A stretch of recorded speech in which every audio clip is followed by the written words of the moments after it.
The French defense begins after white plays the king's pawn forward 2 squares to the center. Against this move, you respond by moving your pawn from e7 to a6. The idea is simple. On the next move, you want to push the pawn from d7 to d5 and challenge the center immediately. That's the DNA of the French.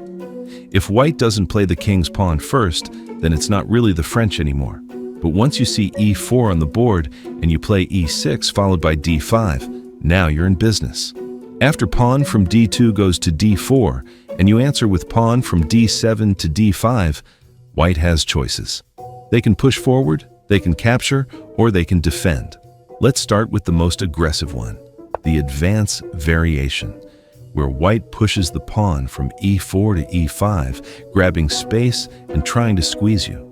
The correct reaction here is immediate pressure.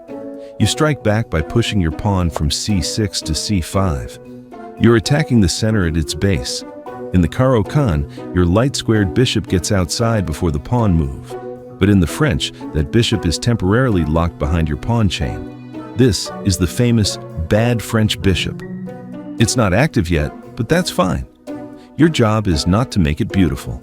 Your job is to attack the center.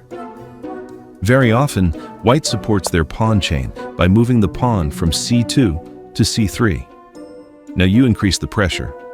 One very practical setup is to develop your knight from b8 to c6, and after white develops their knight from g1 to f3, you move your queen from d8 to b6. That queen move attacks the pawn on d4 and also eyes the pawn on b2. Suddenly, white has to think.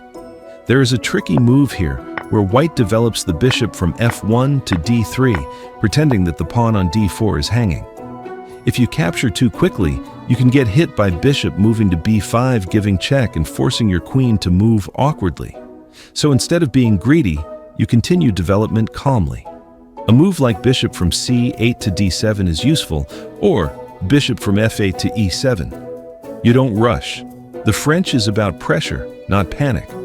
One important maneuver in this structure is relocating your knight to f5. You can move the knight from g8 to e7 and then to f5, or sometimes from g8 to h6 and then to f5. It may look strange, especially if your opponent captures and you double your pawns, but that knight on f5 puts strong pressure on the pawn on d4. And remember, white has often placed many pawns on dark squares and traded their dark-squared bishop. Those squares can become long-term weaknesses. Even doubled pawns can be acceptable if you gain activity and open lines like the g-file for your rook. There is also a more aggressive break where you push the pawn from f7 to f6 to challenge the e5 pawn directly. Grandmasters play it? It's correct. But for most club players, opening your king this early can feel like juggling knives. If you don't know exactly what you're doing, stick to solid pressure with c5 and piece development. Now let's talk about the exchange variation. After pawn from e4 goes to d5, and you recapture with pawn from e6 to d5, the position becomes symmetrical. Many players think this kills the game. It doesn't.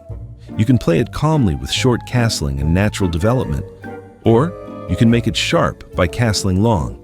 For example, develop knight from g8 to f6, knight from b8 to c6, bishop from c8 to g4 or f5, bishop from f8 to d6, queen from d8 to d7, and castle queenside. Now your king is on c8 and you start pushing pawns on the king side toward your opponent's king. That's why you castle long. You want opposite side attacks. If white tries to simplify the opening, you make it uncomfortable for them.